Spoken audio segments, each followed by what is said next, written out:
힙한 재즈 음악과 함께 시작하는 주간 정치 매치죠. 자, 3부와 4부에 걸쳐서 오늘도 여러분을 위해서 두 분 나와 계십니다. 한 분씩 소개해드리겠습니다. 먼저 유승찬 정책 컨설턴트 나와 계십니다. 안녕하십니까? 네, 안녕하세요. 예, 그리고 시대정신연구소의 엄경영 소장 나와 계십니다. 안녕하십니까? 네, 안녕하세요. 뭐 하셨어요? 설 연휴 때? 저는 원래 이제 가족들이 펜션 빌려서 제 고향이 충북 음성이거든요. 예. 음성에서 만나는데 충북에 폭설이 내려서 못 갔어요. 그러니까 이번엔 못 만났고 그냥 그 서울에서 가족들하고 같이 있었습니다. 이야, 그거 좋네요. 펜션 빌려서 쫙 하고. 거기 군 단위에서 군에서 운영하는 휴양림이 있어요. 거기 그거 예약하는 거 굉장히 어렵습니다. 어렵겠죠. 순식간에 다. 맞아요. 저도 한번 해봤는데요. 어렵게 예약을 했는데 못 갔어요. 거의 뭐 몇박 대 1 그 정도 되죠. 저는 포스트 독감 관리하느라고. 포스트 독감. 네, 이번 독감 특징이 뭔지 아세요? 뭐예요? 다 나왔는데 안 나온 거예요. 네, 그런 특징이 있대요. 그래서 전 여러 가지 후유증이 있어서 뭐 가족들 만나고. 후유증이 뭐 있어요? 뭐 멀쩡해 보이시던데. 근데 있어요. 그러니까 예를 들면 기운이 좀 없고, 그리고 이제 걸핏하면 예를 들어서 찬 공기에 노출이 되면 다시 기침이 나오고, 그런 거라서 완벽하게 치유하느라고 시간을 보냈습니다. 뭐 어차피 그 엄한 엄한 장남이셔가지고 그렇죠. 저희 집안은 뭐 굳이 계엄령 발동 안 해도 야와 그럼 다 옵니다. 아 예. 이거 대단한 카리스마세요. 저는 엄하고 저는 유합니다. 아 예. 그 성씨도 엄씨잖아요. 그러네요. 예. 예. 자, 근데 어쨌든 이 설 연휴 이후에 여야가 전한 민심 근데 이거는 이번만 그런 게 아니라 항상 연휴만 끝나면은 자의적으로 전부 해석하잖아요. 자기 유리한 쪽으로. 근데 이번에도 뭐 예외는 아니죠. 여당은 이재명 대표가 권력을 장악하는 것에 대한 우려의 목소리가 있다 이렇게 주장하고, 야당은 정권 교체가 설 민심의 최대 요구이고 요구다 뭐 이런 식으로 얘기를 했는데, 민심 어떻게 판단하십니까? 먼저 엄 소장님부터 하실까요? 네, 저는 진짜 과장하지 않고요. 이번에 정말 새롭게 느낀 게 이재명 대표에 대한 심판론이 저변에 꿈틀거리고 있다. 이걸 이제 많이 느꼈어요. 그러니까 이게 막 폭발하진 않고 있는데 저번에 쫙 깔려 있고, 물론 이제 윤 대통령에 대한 비판 여론, 그리고 이제 국민의힘이 이를테면 윤 대통령을 제대로 커버하지 못해서 이런 계엄 사태가 발생했다, 이런 거에 대한 부정적인 여론이 있어요. 있음에도 불구하고 더 중요한 것이 이 기저에 이제 이재명 대표에 대한 그런 그 우려, 불신, 또 포비아 이런 것들이 이제 깔려 있다는 거죠. 그래서 저는 민주당이 이번 어떤 민심을 잘 관리하지 못하면 나중에 그 헌법재판소에서 탄핵 심판이 인용적으로 결론이 난다 하더라도 그 반사 효과를 누리지 못할 수도 있다, 이런 생각이 들더라고요. 동의하세요? 아니요, 전혀 동의하지 않고. 네.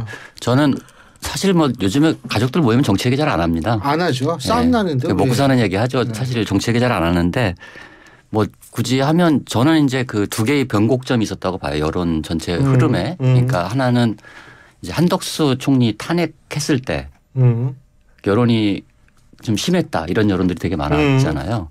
근데 이번에 서부지법 폭동 사태 이후에 이게 여론이 약간 다시 돌아오는 분위기, 전체적으로는 제가 볼 때는 그런 정권 교체론이 정상 궤도를 찾고 있다, 이런 생각이 좀 들고요. 전체적으로 그렇게 되는 것 같아요. 그리고 제가 느낀 건데, 뭐 정치권에서 말이 많지만 탄핵 심판이 인용될 것이고 조기 대선이 치러질 것이다.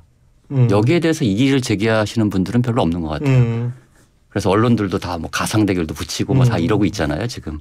조기 대선을 거의 기정사실화하는 여론, 이런 것들이 좀 느껴졌고, 그래서 이제 이 설 연휴 이제 끝났으니까 이제 본격적인 대선 체제에 들어가지 않을까, 뭐 이런 생각이 듭니다. 자, 이것도 말씀드리겠습니다. SBS가 입소스에 의뢰해서요. 지난 23일부터 25일까지 전국 18세 이상 1,004명을 대상으로 전화 면접 조사한 그 여론조사고요. MBC가 코리아 리서치 인터내셔널에 의뢰해서 27일부터 28일 이틀간 전국 18세 이상 1,004명을 대상으로 한 여론조사 전화 면접 조사하고요. 또 KBS가 한국 리서치에 의뢰해서 지난 24일부터 26일까지 사흘간 전국 18세 이상 1,000명을 대상으로 전화 면접 조사한 거고요. 자, 이 세 가지 여론조사 자세한 내용은 중앙선거 여론조사 심의위원회 홈페이지를 참조하시면 되는 여론조사고요. 그리고 하나가 더 있습니다. 하나가 더 있는 게 뭐냐 하면 중앙일보가 한국갤럽에 의해서 2025년 1월 23일부터 23일, 24일 양일간 전국 18세 이상 1,031명을 대상으로 전화 면접조사 방식으로 진행한 여론조사고요. 이거 역시도 중앙선거 여론조사 심의위원회 홈페이지를 참조하시면 됩니다. 자, 다 했다 이제. 자, 수고하셨습니다. 이제 마음대로 말씀하세요. 이 여론조사 어떻게 보셨어요? 예? 네. 이제 이 여론조사 특징 중에 하나가 이제 여야 지지율은 접전이다. 이제 이게 첫 번째 특징이고요. 그리고 이재명 대표하고 여당 주자들하고 양자 가상 대결을 붙였을 때도 그렇게 큰 차이가 안 났다. 이렇게 이제 볼 수 있을 것 같고, 다만 중도층에서는 다소 민주당 쪽으로 유리하다. 이런 평가들을 많이 하는데요. 저는 여기에 별로 동의하지 않습니다. 왜냐하면 방금 교수님께서 말씀하신 그 여론조사들의 이 정치 성향, 이념 성향을 분석을 해보면 대략 보수가 평균으로 한 33% 정도 됩니다. 그리고 진보가 27% 정도 되고. 맞아요. 보수 우위더라고요. 신기하더라고요. 네, 그렇습니다. 저도 그거 칼럼 분석을 해봤는데 신기하더라고요. 네, 그러니까 중도가 이제 한 30% 되는데요. 그러니까 중도에서는 그러니까 다소 이제 민주당 우세지만 보수의 크기가 한 6% 정도 더 진보보다 많아요. 맞아요. 이걸 이제 같이 이렇게 대비해 보면 여야가 치열하게 접전을 펼치고 있다. 한 치 앞을 내다볼 수 없다. 이렇게 평가할 수 있을 것 같고, 그리고 방금 말씀하신 4개 여론조사 실시 시기가 대부분 이제 그 서부지법 그 난입 사건 한 2, 3일 후에 그러니까 이루어진 조사들이에요. 네. 그래서 다소 민주당 쪽이나 정권 교체 쪽에 유리하게 결과가 나왔다. 저는 그렇게 분석하고 있습니다. 예. 자, 저는 흐름이 이제 그 안정을 찾고 있다. 그러니까 보수가 표적 현상들이 쭉 있었다가 설 연휴를 앞두고 혹은 지나면서 국민들이 냉정을 좀 찾기 시작했다고 보고요. 그래서 이번 만약에 이제 조기 대선이 치러진다면 이재명 대표의 대통령 승인 여부를 결정하는 선거가 될 겁니다. 이제 그것이 이번 전체 조사, 이번 조사들은 4개 기관 모두 전화 면접 조사로 진행이 됐고요. 응답률이 13.7%에서 요새 많은 거 20%가 넘는 응답도 있어요. 그래서 대체로 보면 이재명 대표 지지율이 약속이나 한 듯이 35에서 36. 여기서 이제 왔다 갔다 하고, 그다음에 김문수 장관이죠. 김문수 장관 지지율이 14에서 17까지 형성이 돼 있습니다. 그래서 아직 그 이재명 대표가 앞서 있다. 이게 조사에서 가상 대결에서 물론 그 중앙일보 한국갤럽 조사에서는 그 오차 범위 내에서 접전을 벌이는 결과가 있어요. 그러니까 가령 이재명 오세훈 대결은 46대 43, 이재명 홍준표 45대 42, 이재명 김문수 47대 38 이렇게 나왔는데, 근데 SBS 조사는 차이가 굉장히 많이 벌어져 있습니다. 가상 대결에서. SBS는 이재명 한동훈은 41대 22, 이재명 오세훈은 42대 26, 이재명 홍준표는 41대 27, 이재명 김문수는 41대 28. 오차범위 밖으로 벌어져 있거든요.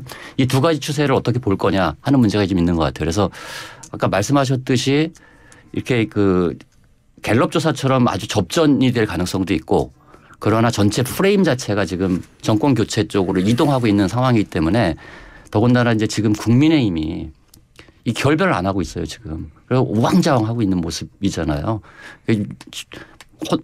최근에 이번 연휴 때는 또 헌재를 그렇게 공격을 하더라고요. 그리고 이런 것들이 과연 이런 국민의힘이 계속 이런 방향으로 간다면 이번 대선을 이기는 어렵죠. 자, 근데 이제 잠시만요. 그러니까 유승찬 대표 말씀하신 이제 그 지지율 추이, 저는 이제 반은 동의하는데요. 반 동의하지 못하는 게 있어요. 그러니까 SBS 여론조사는 그 이재명 대표하고 그 여당 주자들하고 격차 크잖아요. 거의 20%포인트 정도 차이가 나는데 그러니까 문제는 이재명 대표 지지율은 방송 3자 지지율이나 말씀하신 중앙일보 지지율이나 되게 같아요. 상한이 같아요. 근데 왜 국민의힘 후보 지지율은 들쭉날쭉하냐. 그리고 이제 그 후보들 간에도 마찬가지죠. 저는 거기가 어떤 문제가 있었다고 보냐면 예를 들어서 보수 유권자가 33% 그러니까 3분의 1이잖아요. 응답자에. 근데 이 사람들의 절반이라든지 3분의 2 정도가 조기 대선을 가정하지 않는 사람들이라는 거죠. 그러니까 그러니까 헌재에서 윤 대통령 탄핵 심판이 기각될 거다. 윤 대통령이 복귀할 거다. 예. 이렇게 보고 있는 사람들이 보수 유권자의 절반 내지 3분의 2다.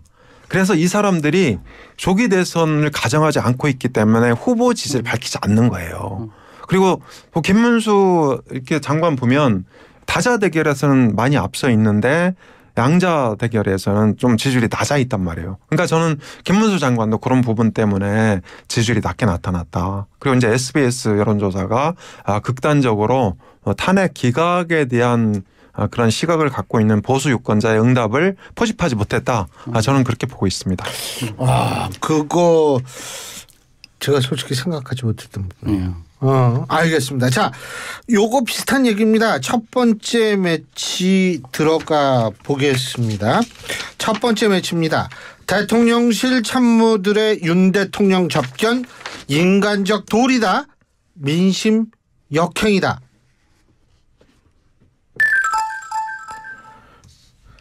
효과음 안 나오면 제가 한마디 하려고 그랬어요. 네. 아유, 나왔네. 나왔어요. 네. 잘 안 들렸는데.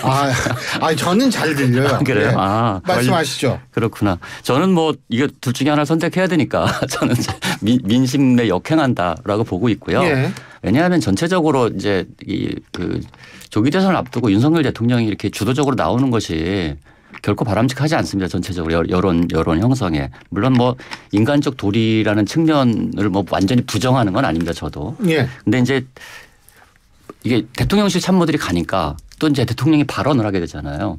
지금 대통령이 탄핵 심판 중이고 구속 상태인데 용산이 중심이다. 이렇게 얘기를 했단 말이에요. 그러니까 중심을 잡고 가야 된다. 근데 지금 최상무 권한대행이 하고 있는 거잖아요. 사실상 저는 기이한 것이 뭐냐면요. 대통령이 탄핵 심판 중이고 구속됐는데 비서실장이 아직도 남아있는 것 자체가 저는 이해를 못 하겠어요. 보좌를 못 했잖아요. 대통령이 있으니까. 아니 그거는 이게 그래서 아무튼 기이한 거죠. 책임 문제나 여러 가지 측면에서 볼 때 이제 그런 거고 저는 그 대통령께서 거기서도 연휴에 의료 체계를 걱정했다 이런 얘기가 나오는데 이것도 저는 사실은 아주 기이한 현상이라고 봅니다. 지금 그런 이야기를 할 때는 아닌 것 같고요. 그래서 이것이 전체적으로 보면 국민의힘 저는 이제 여론조사도 이렇게 보는 거예요. 불리하다고 생각하는 쪽의 전략을 잘 세웁니다. 근데 자꾸 이거를 자기 아전인수로 해석하는 곳은 계속 폭주를 하게 돼 있거든요. 양쪽 다 지금 아전인수라는 거 아니에요? 그래서 자기들이 유리한 대로만 해석을 하려고 하잖아요. 지금 양쪽이 다. 근데 누가 먼저 이것이 불리한 쪽에서 보완을 하려고 노력을 하느냐가 이제 중요한데 국민의힘은 자기 대통령하고 결별하지 않으면 대선을 치를 수가 없다고 봅니다. 저는. 근데 이게 해보나 마나다. 예, 근데 그러니까 유 대표 그 말씀은 조금 이제 다른 주제로 조금 이렇게 센 거고요. 저는 이제 그 유 대표 성씨에 걸맞지 않게 모진 얘기를 좀 했다 이렇게 이제 보고 있는데요. 당연히 설날 예. 당연히 설날 저는 명절 민속의 명절이지 않았습니까? 그 전후로 이제 인간적인 도리를 다 한 거다 저는 그렇게 보고 있고요. 그리고 법적으로도 지금 대통령실이 공식적으로 내용상으로 국정 컨트롤 타워입니다. 왜냐하면 대통령실 참모들이 최상목 권한대행에 대한 보좌를 해야 되는 거고 그리고 이제 윤 대통령도 현직 대통령입니다. 기본적인 소통은 해나가야 국정이 제대로 가는지 안 가는지 서로 확인할 수 있는 거죠. 그리고 전 대통령 직무가 정지됐다 하더라도 인도주의적인 그런 어떤 발언들 또 이 명절 때 이렇게 덕담하는 거라든지 이런 것들은 우리가 충분히 그 정도는 해도 되고 또 이 대한민국의 어떤 여유, 그러니까 포용 이런 측면에서 볼 때 충분히 저는 우리가 수용해야 되는 거 아니냐. 너무 그러니까 저는 이번에 이 대통령 이게 그 위헌적이고 불법적인 개헌과 내란에 대한 인식이 너무 아니한 것이 아닌가 이런 생각이 들어요. 그런 건 이제 충분히 지금 단죄 받고 있고. 아니 단죄를 충분히 받은 게 아니죠 지금. 여기에 대해서 우리가 그 엄중함에 대해서 우리가 깨달아야 되고 이거를 그냥 뭐 이렇게 인정이나 이 차원으로 이게 해결할 문제는 아니죠. 저도 이제 단죄 문제는 이게 그러니까 슬쩍 은근슬쩍 넘어가자 그런 건 아닙니다. 그러니까 현재 단죄가 진행 중이고 있고 또 가혹하게 처벌을 받고 있다. 이걸 말씀드리는데요. 지금 저기 나오네요. 한덕수 총리, 윤석열 대통령 국무회의 생각 없었다. 지금 YTN 속보로 떴습니다. 예. 네, 아무튼 이런 식으로 단죄 과정에 있다. 다만 이게 인간적인 도리 정도는 우리가 수용하자. 네, 알겠습니다. 네. 더 하실 말씀은 4부에서 하세요. 3분 여기서 줄일게요. 예, 신율의 뉴스 정면 승부 3부에 이어서 4부 주간 정치 매치 계속 이어갈 텐데요. 지금 스튜디오엔 두 분 나와 계시죠. 한 분씩 다시 한번 말씀드리겠습니다. 시대정신연구소의 엄경련 소장 그리고 유승찬 정치 컨설턴트 두 분 함께하고 있는데 자, 아까 3부에서 얘기하던 거 계속 좀 여쭤볼게요. 지금 또 하나는 뭐냐면 지금 탄핵 심판 진행 중이잖아요. 탄핵 심리가. 예. 네.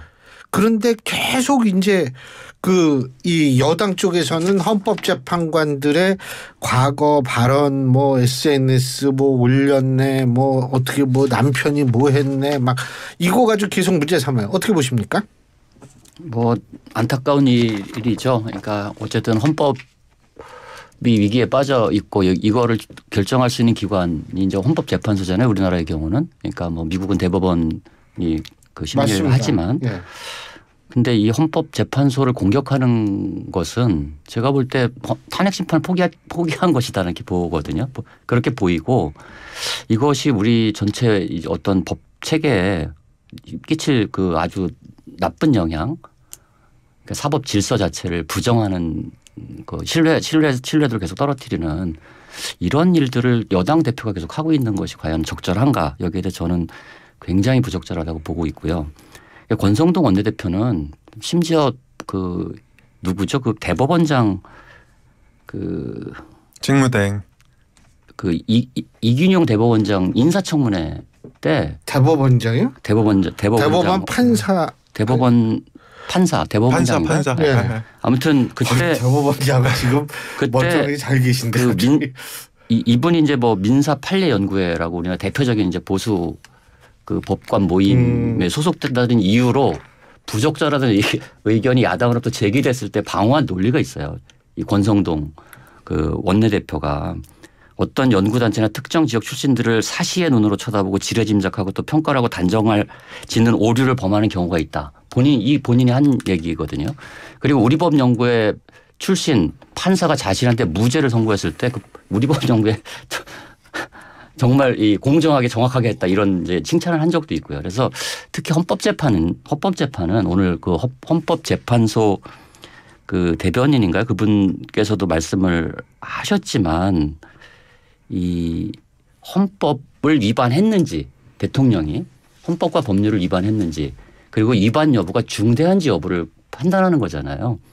이게 성향이 별 영향이 안 미쳐요. 그래서 헌법이라는 기준이 명백하기 때문에 그렇습니다. 그래서 지난번 박근혜 대통령 탄핵 때도 보수 재판관이 더 많았어요. 그래서 그때는 당시 청와대에서는 기각된다는 얘기가 굉장히 많았었잖아요. 기각될 것이라는 하지만 보수 재판관들이 볼 때도 이것이 헌법을 위반했다고 판단하면 그렇게 하는 거고 헌법을 위반하지 않았다고 판단하면 그렇게 하는 겁니다. 그래서 헌법재판소를 변호인단이 문제 제기라는 건 있을 수 있다고 봅니다. 저는. 근데 여당 대표가 이 헌법재판소의 재판관의 성향 출신을 문제 삼아 가지고 공격하는 것은 그거는 너무너무 무책임한 일이라고 생각합니다. 네. 그런데 꼭 그렇지만도 않은 게요. 그러니까 저는 헌법재판소가 사법부 최후의 보루다. 그러려면 최후의 보루 역할을 하려면 공정성을 유지하면서 철저하게 원칙을 지켜나가야 된다. 저는 그렇게 생각을 하고 있는데요. 최근의 양상을 보면 조금 이런 균형 감각, 공정성 이런 것들이 좀 흔들리는 그런 경향이 있어요.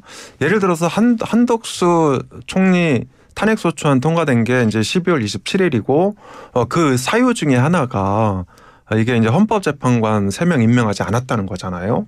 근데 그거는 이제 그 자기들이 시한을 정해서 언제 임명해도 되는 건데 자기들이 이틀 동안 시간을 정해서 그렇게 강제한 거 아닙니까? 근데 그 뒤에 어떤 일이 있었냐면 최상목 권한대행이 헌법재판관 2명을 또 임명을 했어요. 이제 1명은 아직 보류 상태죠. 그런데 헌법재판소가 다음 주 월요일 3일 날 이게 이 마은혁 후보자에 대한 뭐 위헌 여부, 미임명에 대한 위헌 여부를 판단하게 되는데 그럼 일련의 이 과정이 굉장히 복잡해요. 그러니까 한 총리라든지 최상목 권한대행도 이제 연관이 돼 있고 마은혁 재판관 후보자도 이렇게 연관이 돼 있는 거 아닙니까? 그러면 저는 이거부터 깔끔하게 처리를 해야 된다. 그런데 이가 한 총리에 대한 탄핵 심판, 탄핵 선고는 뭐 언제 할지도 모르고 계속 밀어놓고 윤 대통령 탄핵 심판만 지금 속도를 내고 있는 거 아닙니까? 그러니까 2월 13일 그 변론까지 변론 기일까지 정해져 있는 거죠. 그러니까 지금 변론 기일대로라면 2월 13일 날 마무리가 되고 뭐 2월 말이나 3월 초에 이제 결론을 내겠다. 이런 이제 의지들이 좀 읽혀진단 말이에요. 그리고 이제 이 뒤에 이재명 대표와 민주당이 지금 빨리 탄핵 심판 결론을 내라고 요구하고 있는 거 아니냐. 이런 것들이 연관이 돼 있기 때문에 문제 제기를 하는 거다. 그래서 저는 헌법재판소가 이런 어떤 리스크라든지 의혹의 빌미를 주면 안 되는 거죠. 그래야 최후의 보루로서 위상을 유지할 수 있다. 저는 그렇게 생각을 합니다. 저는 뭐 그 지금 헌법재판소의 그 이 심리 과정이 노무현 전 대통령이나 박근혜 전 대통령 탄핵 심판에 비해서 빠르다고 생각하지 않고요. 그러니까 전체적으로 지금 공정하게 진행이 되고 있다고 생각하고 이거는 저는 그냥 아주 전형적인 흔들기다. 그래서 지금 일각에서는 판결에 불복하려는 움직임 아니냐 이런 이제 의혹까지 나오고 있는 거 아니에요. 헌법재판소가 어떤 판결을 했을 때. 그래서 저는 이런 건 우리 헌정 질서 지금은 헌정 질서가 흔들리고 있는 상황이기 때문에 그럼 대한민국의 헌법에 기반한 헌정 질서를 지킬 것이냐 말 것이냐 이게 굉장히 중요해요. 이건 진보 보수의 문제가 아니지 않습니까? 그리고 헌법재판관이라는 게 그러면 문제 제기를 하고 있는 그 헌법재판관만 있는 것도 아니고 보수 성향의 재판관도 있고 중도 성향의 재판관도 있잖아요 지금. 그럼 그들이 두루 자기가 그 전체적인 내용을 보고 판단을 할 텐데 특정인을 지목해서 공격하는 것은 정말로 저는 옳지 않다고 봅니다. 지금 조금 전에 그 유승찬 대표께서 말씀하신 내용은 2023년 9월 20일에 당시 이분은 대법원장 후보자가 맞아요. 이균영 대법원장 후보자 인사청문회 당시에 권성동 원내대표가 인사청문특위 위원장이었는데 이 자리에서 더불어민주당 쪽에서 제기한 문제에 대해서 아까 말씀하신 그런 내용의 언급을 했다. 요 점을 제가 말씀을 드립니다. 우리 박준범 PD님이 또 이걸 직접 찾아주셔가지고. 그런데 민주당 쪽에서는 헌법재판소 탄핵심판 결론에 대해서 국민의힘이 불복 명분을 쌓고 있다 이렇게 이제 공격을 하고 있는데요. 그렇지는 않아요. 예를 들어서 헌재가 탄핵심판 결과를 내놓으면 그것을 불복할 수 있는 실체적인 수단이나 방법이 아예 없습니다. 다만 이제 지금 헌법재판소에 대해서 문제 제기를 하거나 아니면 이재명 대표하고 문영배 권한대행, 헌재 소장 권한대행 이분의 어떤 친분 관계가 탄핵 심판 결론에 영향을 미칠 가능성도 있기 때문에 이것을 이제 선제적으로 차단하기 위해서 제발 공정하게 심판하고 윤 대통령에 대한 방어권을 충분히 보장해라. 그러니까 아까 말씀하신 그 여론조사에서도요. 탄핵 심판 인용과 기각이 대략 6대 4입니다. 그러니까 박근혜 정부 때, 박근혜 대통령 때하고 많이 틀리죠. 그러면 6대 4라는 얘기는 비록 이제 뭐 탄핵 심판 인용이 많긴 많죠. 하지만 40% 정도 되는 그런 국민들이 이 탄핵 기각을 요구하고 있고 이 비율이 지금 상승하고 있는 거 아닙니까? 한 달 전에 비해서. 그렇다면 이 여론의 의미는 뭐냐면 방어권을 충분히 보장을 하고 절차대로 해라. 저는 그런 어떤 민심의 요구라고 생각을 합니다. 지금 아까 말씀하신 6대 4 정도라는 건 우리가 3부에서 제가 4가지 여론조사에 대한 개요를 말씀드렸습니다. 거기에 입각해서 말씀하시는 거죠? 네, 그렇습니다. 다행이다. 또 딴 거 찾잖아. 자, 두 번째 매치 이어가 보겠습니다. 두 번째 매치입니다.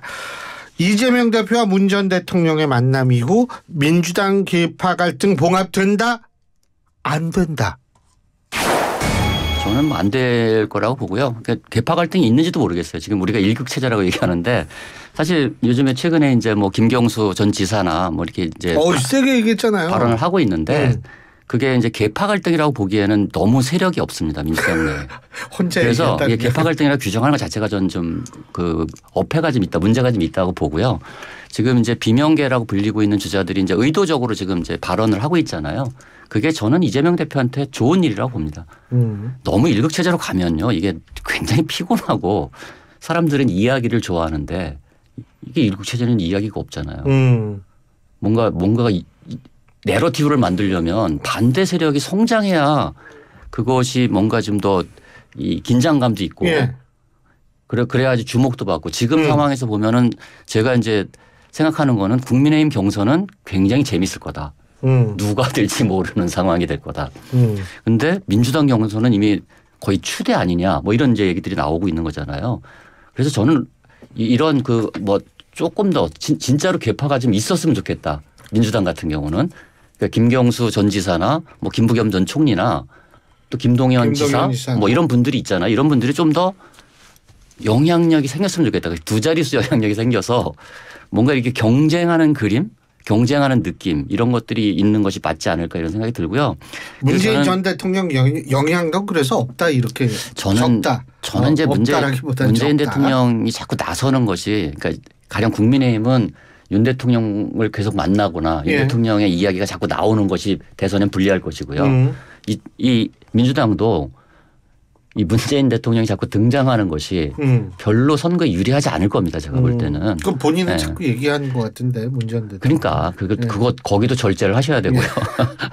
그래서 저는 이 계파 갈등 이게 봉합 된다 안 된다의 문제가 아니라 좀 더 갈등이 생겼으면 좋겠다 민주당은. 네, 갈등이 생겨서 경쟁하는 어떤 그림이 그려져야 관심도 받고 그 일극 체제를 완화하지 않으면 국민들이 두려워하는 게 이거잖아요 지금. 그러니까 이제 아까 우리 엄 소장님도 말씀하셨지만 이게 되게 중요한 겁니다. 180 플러스 이재명이에요. 그냥 이재명만 있거나 180석만 있거나 이게 아니라 그러니까 여기에 대한 어떤 경계심, 두려움 이런 것들이 중도층한테도 있는 거거든요. 물론 중도층 민심은 전체 여론보다는 더 민주당한테 유리한 걸로 나오기는 하지만 이거에 만족한다면 이거는 위기 관리가 안 되는 거예요. 일극체제는 위기 관리가 어렵습니다. 그렇죠. 네. 저도 유 대표 말씀에 대체로 동의하지만요. 저는 근본적으로 이재명 대표가 대세론을 형성하는 데 실패했기 때문에 계파 갈등이 시작되고 있다 이렇게 보고 있고요. 저는 이제 입구로 들어가고 있다. 계파 갈등의 입구. 그래서 저는 더욱더 계파 갈등이 격화될 것으로 보고 질문 있는데요. 하나만. 사람이 있어야지 계파 갈등 되는 거 아니에요? 물론 이제 그렇죠. 그런데 문제는 이겁니다. 그러니까 아까 교수님께서 말씀하신 여론조사가 대체로 35% 안팎에서 다자 대결의 경우 이재명 대표 지지율이 이거 한계가 봉착이 돼 있어요. 그러니까 이걸 뚫어서 40% 선을 돌파를 하면 이재명 대표가 대세론을 타고 있다. 대세론을 탔다. 대세론을 형성했다. 이렇게 볼 수 있거든요. 근데 이게 지금 그 벽을 뚫지 못하고 있거든요. 그러니까 이 현상이 계엄 사태 직후부터 똑같아요. 직후가 제일 높았고 지금이 조금씩 하향 추세에 있습니다.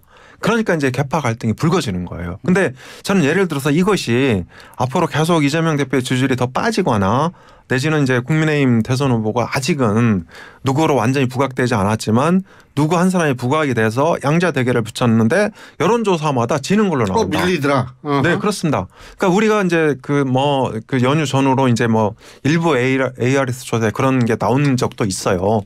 그런데 이런 게 계속 나오게 되면 사람이 없더라도 흔들리기 시작합니다. 저는 민주당의 핵심 지지 기반은 호남과 4050이라고 보고 있거든요. 그러니까 4050은 이제 개딸이라는 어떤 팬덤이 있기 때문에 늦게까지 그러니까 최후까지 이재명 대표를 지지할 것으로 봅니다. 그런데 호남은 다르거든요.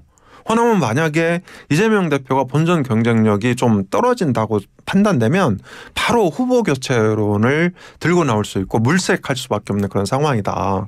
저는 이렇게 보고 있고 그리고 이번에 이재명 대표의 그 지지율이나 위상이 저는 8년 전과 많이 다르다고 봅니다. 8년 전에는 이게 박근혜 대통령에 대한 그 탄핵 심판이 인용이 되고 대통령이 이제 파면이 되니까 정권 교체 여론이 확 붙었어요. 그때 대부분 기억하시겠지만 문재인 대세론을 확 탔단 말이죠.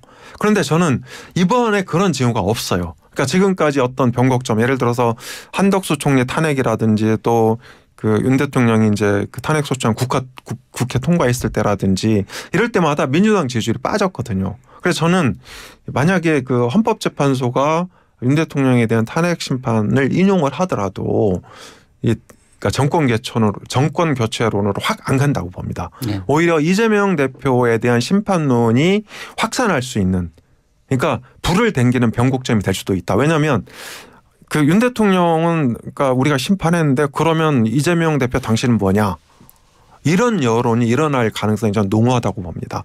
그래서 지금 그 김경수 전 경남지사가 미리 군부를 떼고 있는 거다. 네, 아니 뭐 저는 뭐 대체적으로 저는 이랬으면 좋겠어요. 국민의힘은 저를 부르고 민주당은 엄경영 소장을 불러서 컨설팅을 받아야 된다고 생각하는데. 그 요새 진영들에서 그렇게는 안 되죠. 네. 근데 저는 이제 뭐 일부 이제 엄 소장님 말씀에 저도 상당 부분 동의하고요. 동의하고 지금 여러 가지 측면에서 박근혜 그 탄핵 때랑은 좀 다른 양상이죠. 여론의 흐름이나 지표. 완전히 달라요. 네, 다른 양상이기 때문에 여기에 대해서 주의를 기울여야 되고요. 그런데 이제 민주당 같은 경우는 그런 한계가 있어요. 그러니까 전체 여론 민주당 내에서 지금 이재명 대표를 이길 후보가 없다고 저는 봅니다. 그러니까 민주당이 갖고 있는 하나의 그 테두리 내에서. 테두리 내에서는. 그래서 저는 김경수 전 지사나 물론 저런 이제 김경수 전 지사가 이제 나오겠죠. 이게 저건 이제 저렇게 발언을 했다는 건 어쨌든 경선에 나오겠다는 뜻 아니겠어요? 그렇게 해석하는 게 저는 맞다고 보는데 저는 그거보다 더 이제 눈여겨봐야 될 것들이 민주당 경선은 너무 뻔하니 그러니까 대선 주자 중에 누군가가 민주당을 탈당해서 뭔가 그 새로운 도전을 할 가능성도 있다. 그리고 이것이 저는 이번 대선 과정에서 굉장히 큰 변수가 될 수 있다고 저는 봅니다. 잠깐 탈당을 해서 조정한다. 그럼 바깥에 있는 왜냐하면 새로운 새미래 민주당 뭐 이런 아니 이낙연 거기까지는 모르겠고 아무튼 지금 거론되고 있는 주자들 중에서 이게 왜 그러냐면요. 경선은 나가봤자 들러리라고 생각하면 다른 선택을 할 수도 있는 거거든요. 그러니까 그리고 가령 예를 들어서 이런 거죠. 그러니까 우리가 레버리지라고 얘기하는데 가령 국민의힘도 싫지만 이재명도 싫은 중도층이 지금 갈 곳이 없는데 민주당은 거의 이재명 대표를 추대하는 흐름이잖아요. 그러면 이재명 대표가 무너지면 아까 엄 소장님 말씀대로 다른 대체 카드가 없는 상황이 되잖아요. 근데 어쨌든 중도층 민심을 끌어안을 수 있는 새로운 뭔가가 필요한데 이것이 저는 가능한 시나리오라고 생각하거든요. 그래서 민주당을 가령 어느 시점이 됐든 저는 민주당을 탈당하는 대선 후보가 나올 가능성이 있다고 봅니다. 자, 지금 대선 후보 얘기 나오니까 이게 지금 우리 작가님들이 번외 매치라는 걸 하나 만들어놨어요. 예? 다시 번외 2가지만 우리가 다루죠. 이번엔 3가지입니다. 설 특집 겸 해가지고. 자, 3번째 매치 들어갑니다. 한동훈 전 대표에게 별의 순간 온다 안 온다. 저는 안 온다고 봅니다. 네. 안 온다고. 적어도 이번엔 안 온다. 그러니까 이게 이제 이분이 이제 윤석열의 황태자에서 배신자로 된 거잖아요. 더군다나 이분도 검사 출신이잖아요. 그러니까 아주 상징적인 검사 출신이란 말이에요. 네. 근데 검사 출신 대통령이 탄핵됐거든요. 근데 또 검사 출신한테 아니 그것도 정치한 지 얼마 안 됐어요. 한동훈 전 대표는 별의 순간이 오기는 어렵고 저는 페이스메이커는 할 수 있을 것이다라고 봅니다. 그러니까 그렇다고 뭐 출마를 안 하진 않을 것 같다. 저는 출마를 한다. 그러니까 경선에 움직인대요. 네, 경선에 출마를 하는 건 분명하지만 페이스메이커에 만족해야 될 거다. 이번 대선에서는 별의 순간이 오지 않을 것이라고 봅니다. 저는. 네. 저도 이제 비슷하게 보는데요. 아까 이제 말씀하신 김경수 전 경남지사도 캠프를 지금 준비하고 있다고 하고요. 이 한동훈 전 대표도 캠프를 꾸리는 과정이라고 저도 이제 얘기를 들었어요. 그런데 국민의힘 대선 후보는 몇 가지 대선 후보로서 이렇게 유상을 확보하고 지지도를 끌어올리는데 몇 가지 원칙이 있는데요. 일단 한 번 지지율이 올라갔다가 내려가면 좀처럼 다시 회복하기가 쉽지 않습니다. 무슨 이제 엄청난 계기가 있어야 되는데 그런 계기가 쉽게 오지 않고 그래서 저는 한동훈 전 대표가 과거의 지지율을 회복하기는 단기적으로 쉽지 않다 그렇게 보고 있고 그리고 이제 제일 중요한 것 중에 하나가 연령과 지역에서 진지를 구축해야 된다. 그러니까 죽어도 자기를 지지할 수 있는 어떤 참호 같은 걸 파놔야 되거든요. 근데 한동훈 대표는 뭐 특정 연령에 그런 진지가 없어요. 없죠. 예. 참호 진지가 없고 또 지역도 마찬가지입니다. 그리고 이제 탄핵 국면에서 조금 입장을 바꾼 적이 있어요. 예를 들어서 이제 윤 대통령과 차별화를 처음에 시도했었는데 이때는 보수층의 지지를 잃어버렸고 또 나중에 윤 대통령의 어떤 그 명예퇴진 뭐 이런 뭐 순차적 퇴진론인가요? 뭐 질서 있는 퇴진. 질서 있는 퇴진. 뭐 그러니까 그게 그건데 뭐 하여간 용어가 그렇다 이거. 뭐 일종의 이제 하야를 추진한 거지 않습니까? 이러면서 이제 그 중도층하고 좀 거리를 두면서 그렇죠. 이게 딱히 대선 주자라고 뭔가 할 만한 그런 근거가 좀 무너졌다. 굉장히 중요한 시기에 일관성을 잃어버린 것이 이제 한동훈 그 전 대표한테는 정치적으로 굉장한 타격이 됐어요. 말씀하셨듯이 네, 맞아요. 그러니까 끝까지 지켜줄 핵심 지지층이 없는 데다가 그런 행보를 보이다 보니까 갑자기 이게 이제 쭉 빠지는 현상인데. 맞습니다. 그러니까 일관성이 최근 정치 지도자한테 굉장히 중요한 덕목이거든요. 그래서 최근에 이제 김문수 장관이 뜨는 분위기라든지 뭐 또 이재명 대표가 최근에 뭐 말을 좀 많이 바꾸긴 하지만 그 양파 실용주의를 끊임없이 추구하지 않습니까? 어떤 이런 일관성들이 저는 국민들한테 어필하는 어떤 덕목이다 그렇게 보고 있습니다. 어쨌든 저는 이제 국민의힘 같은 경우는 대선 후보군이 좀 다양하게 존재하고 있기 때문에 앞으로 여러 가지 재미있는 이야기들이 나올 수 있다 뭐 이렇게 봅니다. 근데 한동훈 전 대표 관련 질문 두 분께 질문하는 건데 딴 사람들 중에 유일하게 없는 게 있는 게 있어요. 딴 사람들한테 없는 게 한동훈 전 대표 팬덤이거든요. 위드훈이 어떻게 평가하십니까? 그게 규모가 아까 얘기했던 핵심 지지층이라고 할 만큼 그 규모가 크지가 않아요. 그러니까 그게 이제 한계죠 지금. 그리고 저는 이제 정치인들은 국가적으로 이게 본인이 뭐 당대표일 때든 아니든 뭔가 발언을 해야 되잖아요. 이 대통령 탄핵 전 과정 구속 체포되는 과정에 침묵했단 말이에요 지금. 저는 사실은 민주당의 지금 이 비명계 이 주자들도 이게 이제 조기 대선이 가시화되니까 발언을 시작하는 그런 핸디캡이거든요. 그것도 정치 지도자는 저는 그러면 안 된다고 보거든요. 굉장히 중요한 순간에 자기 의견을 얘기할 수 있어야 된다고 보는데 그게 좀 저는 뭐 아쉽죠. 위드훈이가요 대략 한 이제 10만 명 정도 됩니다. 10만 명 조금 못 되든가 그 정도 되는데요. 그러니까 이 사람들은 이제 주로 여성이면서 그러니까 주부들이 많습니다. 뭐 이제 결혼 안 하신 분들도 있고. 근데 이게 특정 연령하고 특정 지역으로 이렇게 그 몰입도 집중도가 쏠려 있는 게 아니에요. 그래서 우리가 이제 그러니까 인기인 뭐 연예인 배우 이런 사람들의 어떤 팬덤과 비슷한 측면이 있다. 그래서 개딸하고 그게 다르다. 개딸하고 다르다. 그러니까 그리고 또 이 사람들은 행동한다고 보기가 어려워요. 그렇죠. 개딸은 행동하거든요. 그런데 이게 그 정치적 팬덤은 행동을 하지 않으면 그게 그 뭐 지지도로 바로 연결되긴 좀 어렵다. 왜 행동을 안 할까요? 뭘 해야 행동하죠. 대장이 뭘 해야 한동훈 전 대표가 뭘 해야지 그래서 이제 본격적으로 대선 레이스에 들어오면 그때 좀 봐야 되겠지만 저는 그 규모나 강도가 그렇게 별의 순간을 맞이하기에는 역부족이다 저는. 네, 그리고 이제 정치 팬덤은요 이게 정체성이 담보가 돼야 돼요. 그러니까 정책 팬덤, 정당, 정치인, 차기 지도자 저는 이런 사람들은 정체성을 먹고 산다고 보거든요. 그런데 한동훈 대표의 정체성은 이념적 정체성이나 뭐 이런 거만 그렇죠. 거죠? 그러니까 한동훈 대표의 그 정체성은 다소 모호하다. 그러면서 마찬가지로 위드훈이의 정체성도 저는 조금 모호하다 정치적으로 이렇게 판단하고 있습니다. 그러면은 어쨌든 뭐 시간이 흐르면 또 뭐 어떻게 될지 모르니까 우리가 뭐 단정지어서 얘기하기는 힘들지만 지금 상황에서는